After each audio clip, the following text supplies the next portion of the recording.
કેમ છો મિત્રો? વંદે માતરમ. આપણે અત્યાર સુધીમાં પ્રક્ષેપ ગતિના ઘણા દાખલા જોયા. હજી થોડાક આગળ વેરાયટી વાળા જોઈએ. તો નેક્સ્ટ દાખલો છે, એક પદાર્થને સમક્ષ સાથે 53 ડિગ્રીના ખૂણે 50 મીટર પર સેકન્ડના વેગથી પ્રક્ષેપ કરવામાં આવે છે. 53 નો ખૂણો છે અને શરૂઆતનો વેગ આવ્યો છે 50 મીટર પર સેકન્ડ. તો કેટલા સમય પછી પદાર્થનો વેગ મતલબ t સમય પછીનો જે વેગ મળે એ પ્રારંભિક વેગ સાથે 83 નો ખૂણો બનાવે. તમારે એવો સમય શોધવાનો છે કે એ સમયનો જે વેગ હોય એ પ્રારંભિક વેગ સાથે 83 નો ખૂણો બનાવે. જો આકૃતિ બરોબર તો આ પ્રક્ષેપ પદાર્થ છે, શરૂઆતનો વેગ 50 અને x અક્ષ સાથે 45 નો ખૂણો બનાવે છે. ધારો કે t સમય પછી આ પદાર્થ ગતિ કરીને અહીંયા આવી જાય છે. તો આ જગ્યા ઉપર જે વેગ હોય સ્પર્શક બાજુ હોય તો એ વેગ એ શરૂઆતના વેગ સાથે 83 નો ખૂણો બનાવે. હું આ વેગને અહીંયા દોરું, બરોબર? આ વેગને અહીંયા દોરું તો શું થાય? જો આ વેગ થઈ ગયો આપણો t સમય પછીનો અને આ વેગ થઈ ગયો આપણો શરૂઆતનો. તો એ બંને વચ્ચે મતલબ અહીંયા આ તો સ્પર્શક એટલે અહીંયાથી લેવાનું હોય, બરોબર? તો જે શરૂઆતનો વેગ છે એની સાથે ખૂણો બનાવે છે કેટલો? 83 તો કીધો છે. અને આપણને ખબર શરૂઆતનો વેગ 53 છે. તો આ જે x અક્ષ સાથે ખૂણો બને છે આ અંતિમ એ કેટલો થાય? 83 - 53 એટલે 30 થાય.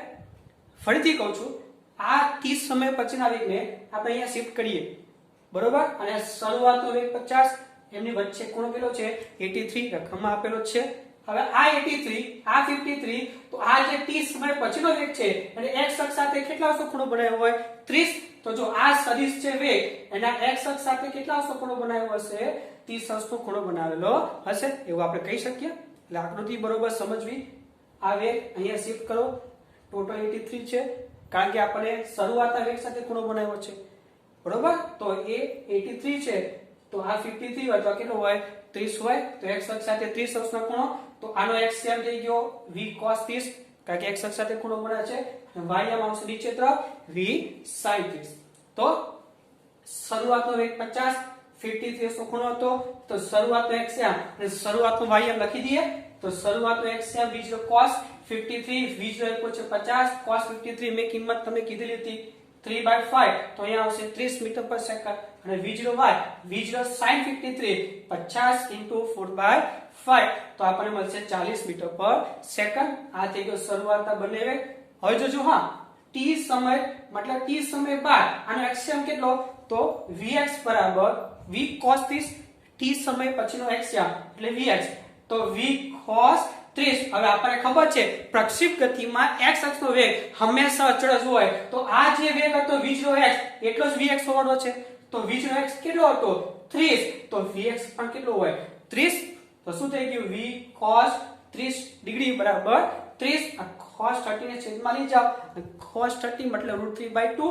તો આપણને v કેટલો મળી જાય? 60/√3. અને આપણે v મળી ગયો તો v ઉપરથી vy પણ મળી શકે. તો y એમ કેટલો છે? v sin 30, v ની કિંમત 60/√3, sin 30 1/2, તો થઈ ગયું 30/√3. તો થઈ ગયા t સમય પછી બંનેના યામ વેગના. હવે આપણે t શોધવું છે.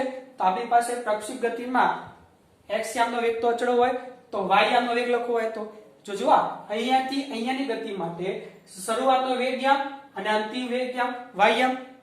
શરૂઆતના વેગનો y યામ અને અંતિમ વેગનો y યામ છે. આપણી પાસે g છે, t આપણે શોધવાનું કીધું છે. તો આપણે સૂત્ર લઈ શકો v બરાબર v0t પ્લસ at.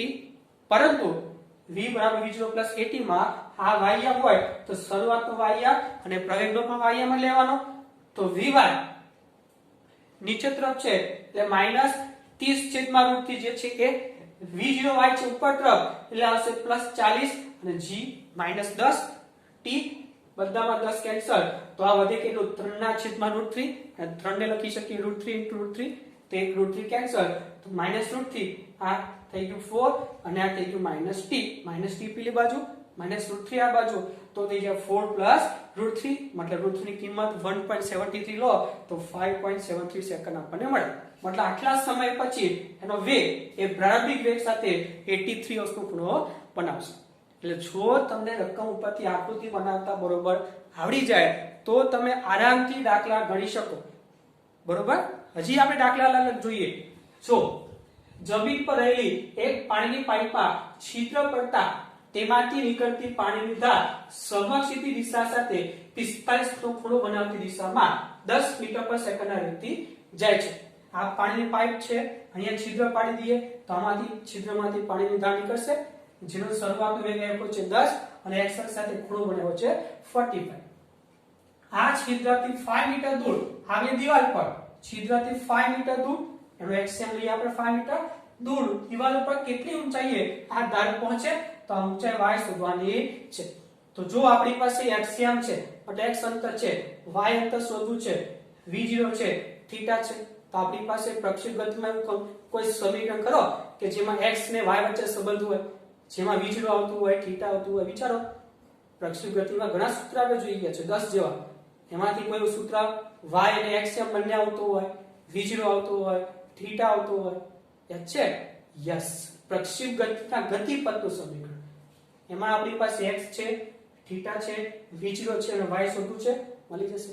એટલે આવું જ્યારે પણ કોઈ જગ્યાએ એવું દેખાય x એમ હોય, y એમ શોધવાનું કીધું હોય, થીટા અને v0 આપેલું હોય, તમે આનો ઉપયોગ કરી શકો. તો x ની જગ્યાએ 5 tan 45 -1/2 g ની જગ્યાએ 10 x બરાબર 5 સ્ક્વેર બરોબર, v0 10 નો વર્ગ અને cos સ્ક્વેર 45. g ની કિંમત ને 10 લીધેલી છે. આમ તો ન આપેલી હોય તો 9.8 લેવાય, પણ સરળતા ખાતર 10 લીધેલી છે. તો 5 9 tan 45 એટલે 1 માઈનસ ઉડી જાય 5 અહીંયા એટલે 5 5 નો વર્ગ 25 10 નો વર્ગ 100 cos સ્ક્વેર 45 એટલે 1/√2 નો સ્ક્વેર 25 ચોક 100. આ 1/√2 નો સ્ક્વેર છે એટલે વડાટ લખી શકો 5 -5/4 into half. આ 2 જાય તો 5 - 5/2 લસા આપી સાદું કાપો તો જવાબ 2.5 મીટર મળે. માત્ર આમાંથી જે પાણી છિદ્રમાંથી જે ધાર નીકળી એ દિવાલ ઉપર કેટલી ઊંચાઈ જશે? 2.5 મીટર ઊંચાઈ ઉપર જશે. તો આ રીતે તમને જ્યારે પણ કોઈ x m y નો સંબંધ દેખાય તમે આરામથી આ સૂત્ર લઈ શકશો. તો આ થઈ ગયો દાખલો. નેક્સ્ટ જોઈએ આપણે ઉદાહરણ નંબર 4.8. તો રકમ શું છે જોઈએ? ઉદાહરણ નંબર 4.8. એક પર્વતારોહક જમીનથી 490 મીટર ઊંચે પર્વતની ધાર ઉપર ઉભેલો છે. આ પર્વત છે, એની ઊંચાઈ કેટલી? 490 મીટર છે અને ધાર ઉપર મતલબ એ બિંદુ આગળ ઉભેલો છે. તે એક પથ્થરને સમક્ષિતિ દિશામાં 15 મીટર પર સેકન્ડના પ્રારંભિક વેગથી ફેંકે છે. પ્રારંભિક વેગ સમક્ષિતિ દિશામાં કીધો છે તો v0 બરાબર 15 મીટર પર સેકન્ડ. હવાના અવરોધને અવગણતા પથ્થર કેટલા સમયમાં જમીન ઉપર પહોંચે તે શોધો. તો અહીંયાથી ફેંકો લો, પ્રક્ષેપ ગતિ છે. તમને જ્યારે પણ આવી કોઈ પણ પ્રકારની ગતિ દેખાય, સીધો તે આમ જતો હોય અથવા આમથી આમ ગતિ કરતો હોય તે પ્રક્ષેપ ગતિ કહેવાય. તો પ્રક્ષેપ ગતિ એવું કહી શકીએ, પથ્થરને ફેંકે સીધો તો અમુક અંતર સીધું જઈ પછી આમ નીચે આવશે, મતલબ પ્રક્ષેપ ગતિ કહી શકો. તો અહીંયાથી અહીંયા પહોંચે b સુધી, ત્યાં સુધીમાં કેટલો સમય લાગે છે એ શોધવાનું છે. તથા જમીન ઉપર અથડાતી વખતે તેનો વેગ શોધવાનો છે. જમીન ઉપર જે અથડાય છે, જમીન ઉપર જે અથડાય છે ત્યારે તેનો વેગ મતલબ b આગળનો વેગ તમારે શોધવાનો છે. તો શોધીએ. તો આપણે કઈ કિંમત આપી? શરૂઆતનો વેગ h 490 t શોધવાનું છે અને vb શોધવાનું. મિત્રો યાદ રાખજો, બહુ સિમ્પલ દાખલો છે બરોબર. જો ધ્યાનથી આપણને ખબર છે પ્રક્ષેપ ગતિમાં x અક્ષનો વેગ હંમેશા કેવો હોય? અચળ. તો આપણી પાસે જે v0 છે એ જ આપણો v0x થયો. શરૂઆતનો x અક્ષનો વેગ આપણો v0 કહી શકો, કારણ કે પદાર્થ પેલા સમક્ષિતિ ગતિ કરે છે એટલે v0 થઈ ગયો 15 મીટર પર સેકન્ડ. તો જો પદાર્થ ખાલી સમક્ષિતિ ગતિ કરતો હોય તો શરૂઆતમાં ખાલી એનો સમક્ષિતિ ઘટક જ હશે. જ્યારે y m કેટલો હોય? 0. આપણને ખબર પ્રક્ષેપ ગતિમાં બે ઘટક હોય, તો ત્યાં જો ગતિ કરતો હોય થીટા ખૂણે બે ઘટક મળે. પણ અહીં પદાર્થ ખાલી શરૂઆતમાં x અક્ષ ઉપર ગતિ કરે છે તો ખાલી x અક્ષનો યામ મળશે, y m તો 0 થશે. તો x યામ v0 15 અને y યામ 0. તો હવે સમય આપણે શોધી લઈએ. તો આપણી પાસે જો y યામ ની ઊંચાઈ છે, શરૂઆતનો y યામ પણ છે અને પ્રવેગ g પણ છે, તો t આપણને મળી શકે. આપણું સૂત્ર આ y યામ છે તો આ બંનેના y યામ જ લેવાના, ભૂલવાનું નહીં. નીચે તરફ છે એટલે -h, આ તો 0 છે એટલે 0 થઈ ગયો પર, અને -1/2 gt સ્ક્વેર, તો t square minus minus plus, તો 2h/g સાદુરૂપ આપો. h ની કિંમત 490 અને g ની કિંમત 9.8 કીધી છે. સાદુરૂપ આપશો t તમને 10 સેકન્ડ મળી જશે. એટલે પ્રક્ષેપ ગતિ કરતો કોઈ પણ પદાર્થ દેખાય અને સમક્ષ થી શરૂઆતમાં ગતિ કરતો હોય તો વાયામ 0 લેવાય. આ ખાસ યાદ રાખજો. એના ઉપરથી તમે આરામથી સૂત્રણ કરતા બનાવશો t ને તો તમને t મળી જશે. હવે આપણને કીધું છે બીજો ભાગ b આગળ વેગ. જો આ b આગળ પદાર્થના બે વેગ હોય, તમે જો સ્પર્શક દોરો આ રીતે, તો એક ઘટક થશે આ બાદ તો x ઘટક અને બીજો થશે એનો y ઘટક. તો x ઘટક ને y ઘટક મળે પછી તમે b આગળનો વેગ લખી શકો vb સ્વરૂપે. તો સૌથી પહેલા આપણે vx ને v શોધીએ. તો જોઈએ, ચાલો vx કેટલો મિત્રો? તો આપણે વારે ઘડીએ બોલીએ છીએ કે પ્રક્ષેપ ગતિમાં સમક્ષ ક્ષિતિજ આગળ વેગ બદલાતો નથી, મતલબ શરૂઆતમાં જેટલો હોય એટલો જ અંતિમ લેવાનો છે. તો vx તો ડાયરેક્ટ જ મળી ગયું 15 મીટર પર સેકન્ડ. હવે vy જોજો, શરૂઆત તો v0y છે, આપણે પણ મળી ગયો છે 10 સેકન્ડ અને અંતિમ વેગ શોધવો છે. તો આપણી પાસે સૂત્ર છે v બરાબર v0 પ્લસ at અને ym તો બેના ym. આ તો 0 minus g into t, g ની કિંમત 9.8, t થઈ ગયું 10, તો માઇનસ 98 મીટર પર સેકન્ડ. પદાર્થ નીચે તરફ છે. જો ym એટલે માઇનસ આવશે, ભૂલવાનું નહીં હો, નીચે તરફ છે. જો તમે અહીંયા માઇનસ લેશો તો જવાબ પ્લસ માં થઈ જશે. એનાથી કઈ ફરક પડવાનો નથી. તો આ x અને y મળી ગયો. તો હવે તમે એનો vb b આગળ વેગ શોધી શકો. વર્ગમૂળમાં ઘટકોના વર્ગોનો સરવાળો. આ xm અને આ ym, તો xm નો વર્ગ વત્તા ym નો વર્ગ. xm છે 15 નો વર્ગ અને ym છે -98 નો વર્ગ. સાદુરૂપ આપશો એટલે 99.14 મીટર પર સેકન્ડ b આગળ વેગ તમને મળી જશે. એટલે આપણે પ્રક્ષેપ ગતિના 10 સમીકરણ જો આવડે તો એનો ઉપયોગથી તમે કોઈ પણ દાખલો ગણી શકો. અને આ જ ટોપિકના વધારે પડતા દાખલા જે ડબલ નીટમાં આવે છે એટલે જેટલી બને એટલી પ્રેક્ટિસ કરજો. હું તમને દરેક પ્રકારના વેરાયટીના દાખલા ગણાવીશ અને એની પ્રેક્ટિસ તમારે કરવાની છે. બરોબર? તો લખી લો આગળ આટલું, પછી આગળ આપણે જઈએ. મિત્રો, હવે હું તમને એક દાખલો એવો કરવા જઈ રહ્યો છું જેમાં 2-3 કોન્સેપ્ટ ભેગા છે. બરોબર? જોઈએ છો, આવો કોઈ દાખલો હોય જેમાં કોઈ ટાવર હોય, એ ટાવરની ઊંચાઈ h છે. બરોબર? તેમાંથી સમક્ષ દિશામાં u વેગથી પદાર્થને ફેંકવામાં આવે. તો આમાં તમને ઘણી વસ્તુ પૂછી શકે. તમને પૂછી શકે હવામાં હોય તો t સમય પછીનો વેગ કેટલો, હવામાં t સમય પછી કેટલા અંશના ખૂણે ગતિ કરતો હશે, પછી જે જમીન ઉપર અથડાય છે ત્યારે એનો વેગ કેટલો, પછી જમીન ઉપર અથડાય છે ત્યારે એનો ખૂણો કેટલો, આ થીટા કેટલો. પછી તમને પૂછે અહીંયાથી ફેંકે તો કેટલા અંતર સમક્ષ કાપીને એ જમીન ઉપર પડે, મતલબ અહીંયાથી આ x અંતર કેટલું. આમાંથી કંઈ પણ તમને પૂછી શકે. આ કોન્સેપ્ટ એવો છે જેમાં બધું જ આવી જાય. જો આ કોન્સેપ્ટ ખબર પડી જાય તો આના જેવા દાખલા ગમે તેવા હોય તો એ તમને આવડી જાય. એટલે સમજો આ કોન્સેપ્ટ. આ કોઈ દાખલો નથી, આ કોન્સેપ્ટને ભેગા કરીને એક બનાવેલો દાખલો છે સ્વરૂપ. બરાબર? તો ફરીથી કહું છું, h ઊંચાઈનો ટાવર હોય, કોઈ પણ વસ્તુ ઊંચાઈનું હોય, ત્યાંથી સમક્ષ દિશામાં કોઈ પદાર્થ ગતિ કરતો હોય. બરોબર? તો ત્યાંથી પદાર્થને ફેંકીએ તો પ્રક્ષેપ ગતિ કરવાનો છે, આપણને ખબર છે. તો આમાં કેટલી વસ્તુ તમને પૂછી શકે, આમાંથી ગઈ પણ પૂછી શકે અથવા બધું પૂછી શકે. જે રકમનો એવો દાખલો કરવાનો. ધારો કે એવું પૂછે કે હવામાં t સમય પછી એનો વેગ કેટલો અને એનો x અક્ષ સાથે ખૂણો કેટલો. તો હવામાં t સમય પછીનો વેગ બરોબર લખવો હોય તો સ્પર્શક બાજુ વેગ, એનો xm આ બાજુ, ym આ બાજુ. તો xm તો સમક્ષ u જેટલો જ હોય, કારણ કે પ્રક્ષેપ ગતિમાં x અક્ષ ઉપર વેગ બદલાતો નથી. y અક્ષ ઉપર વેગ શોધવો હોય તો v0y પ્લસ at નો ઉપયોગ કરી દેવાનો. આપણને ખબર છે કે જો પદાર્થ સમક્ષ ગતિ કરતો હોય તો ખાલી xm મળે, એનો શરૂઆત તો ym વેગનો કેટલો હોય 0, એટલે ખાલી vy બરાબર gt મળે, કારણ કે v0y તો 0 થઈ જાય. ફાળી તમને મળી શકે. પછી tan અલ્ફા લઈ લેવાનું, vy છેદમાં vx. આ હવામાં હોય t સમય પછી તો પૂછી શકે, પણ આ ઓછું આવે. મોટા ભાગે જમીન ઉપર અથડાય ત્યાંનું પૂછે છે. તો જમીન ઉપર સેમ મેથડ, જમીન ઉપર અથડાય ત્યાંનો વેગ કેટલો અથવા x અક્ષ સાથે ખૂણો કેટલો અથવા કેટલા ખૂણે અથડાય. તો આ વેગ હોય એના ym અને xm શોધીને સાદુરૂપ આપી દેવાનું. હજી કઈ પૂછી શકે તો જ્યાંથી આ પડે ત્યાંથી x અક્ષ ઉપર કેટલું અંતર કાપીને જમીન ઉપર પડે, ઉપરથી જમીન સુધી આવે ત્યાં સુધીમાં કેટલું અંતર કાપે. આમાં યાદ રાખવાનું મિત્રો કે જે અહીંયાથી શરૂ કરે તો અહીંયાથી અહીંયા ગતિ કરે ત્યાં સુધીમાં વાયયામ આટલો કપાય, અહીંયાથી અહીંયા આવે ત્યાં સુધીમાં અને એક્સયામ આટલો કપાય. તો જેટલો વાયયામમાં નીચે આવે એટલો એક્સયામમાં ગતિ કરે. મતલબ વાયયામ ઉપરથી તમારે સમય શોધી લેવાનો અને એ સમયની કિંમત આ x અક્ષમાં મૂકી દેવાની. કારણ કે આપણને ખબર છે x અક્ષમાં વેગ અચળ હોય અને જો વેગ અચળ હોય તો એક જ સૂત્ર આવે, વેગ બરાબર અંતરના છેદમાં સમય, તો અંતર બરાબર વેગ ગુણ્યા સમય. તો x અક્ષનો વેગ તો આપણને આપેલો જ હોય અને જે સમય y અક્ષમાંથી મળ્યો હોય એ બેઠે બેઠો સમય મૂકી દેવાનો એટલે તમને xm મળી શકે. તો કોઈ પણ કોન્સેપ્ટ પૂછે તમને આવું જોઈએ તો જોઈએ આપણે કેતા કરવાનું એ. તો અહીંયા જો વેગ પૂછે તો xm તો u જ છે, બેઠે બેઠો x અક્ષ ઉપર વેગ અચળ હોય એટલે વાયમ કેતા શોધવાનો. તો આ સૂત્ર ઉપરથી, કારણ કે આપણી પાસે જો વાયમાં શું છે, આપણી પાસે શરૂઆત તો વાયમ 0 બરોબર, કેટલું અંતર કાપે -h, a બરાબર -g અને આપણે વાયમ જમીન ઉપર થાય ત્યારનો શોધવો છે.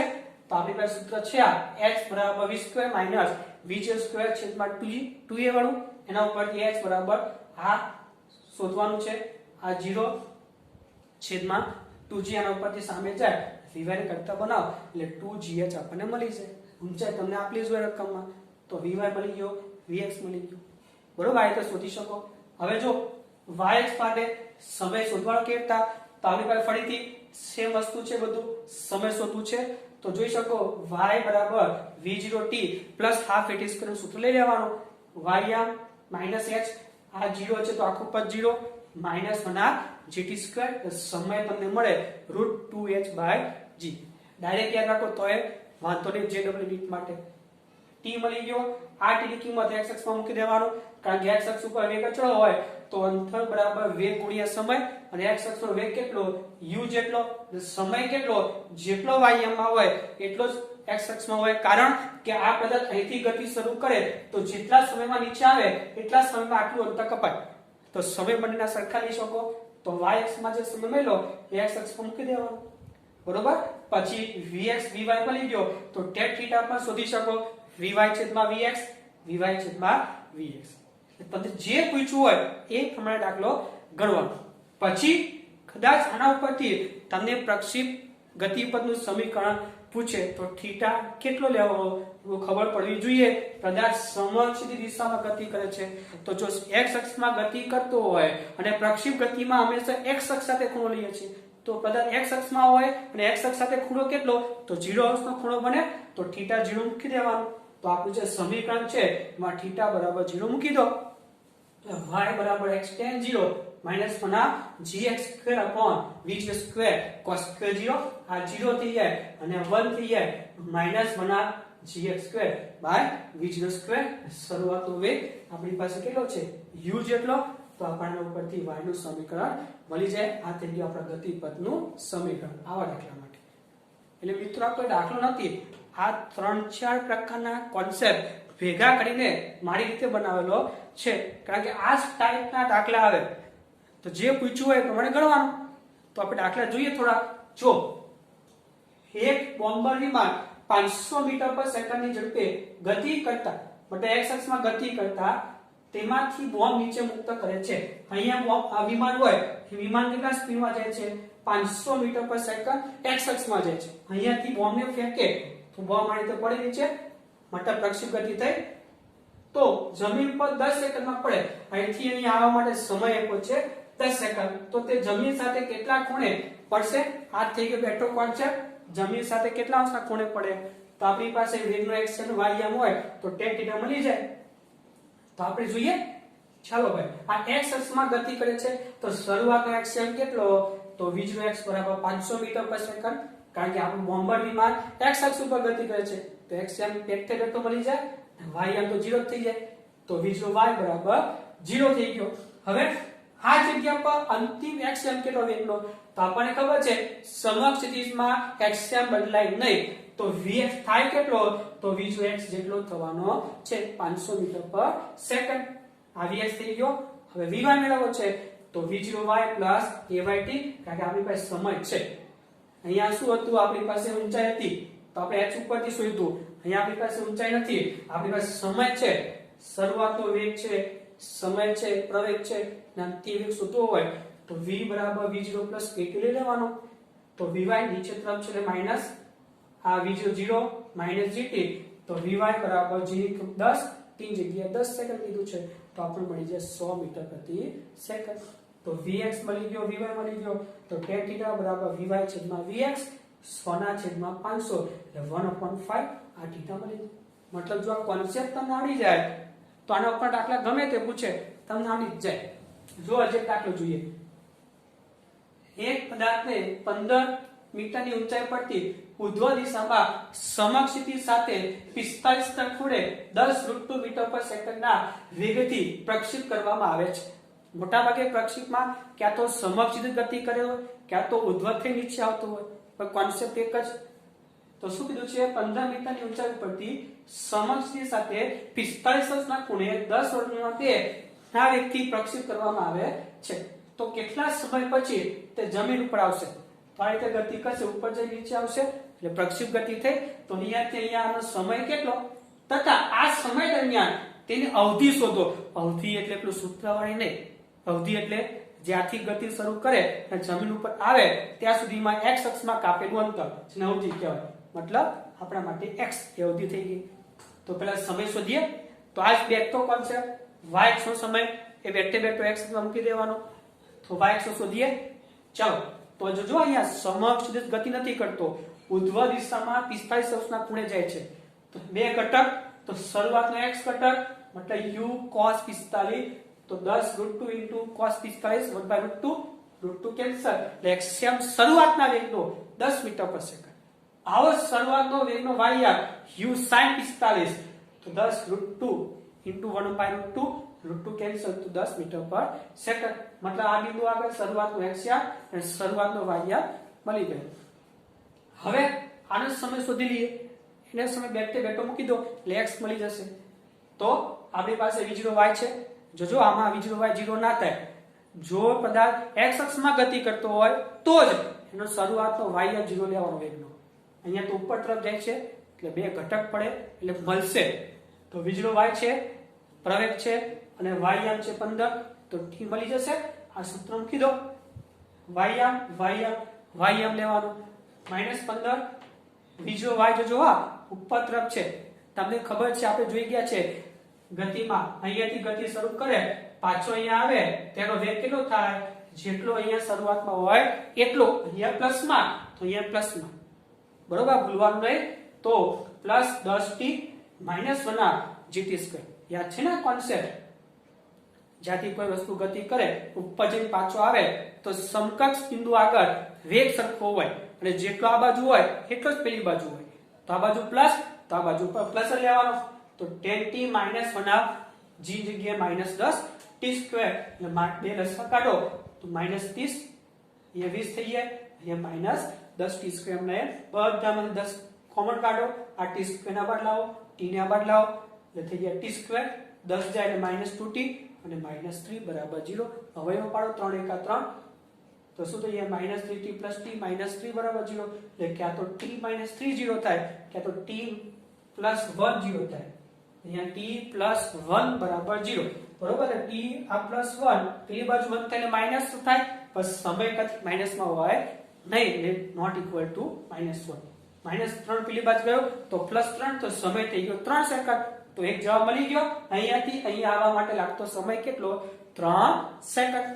બસ બીજું કીધું છે અવધિ x ક્યાં તો આપણને ખબર છે y માં સમય = x માં સમય અને x અક્ષ ઉપર વેગ અચળ તો એક જ સૂત્ર વેગ બરાબર અંતરના છેદમાં સમય તો અંતર બરાબર વેગ ગુણ્યા સમય તો આપણી પાસે x નો વેગ છે 10 તો શું લખી શકો r બરાબર v0x * t v0x પેલું છે 10 અને t ym જેટલું લઈ શકો 3 તો અવધિ મળી ગઈ 30 મીટર લાઈટ તે મોટા ભાગના આવા દાખલા પૂછાતા હોય છે એકદમ સિમ્પલ દાખલા છે આ એક કોન્સેપ્ટ આવડે એટલે દાખલા બધા તમને આવડી જાય બરોબર હવે લખી લો તમે ચાલો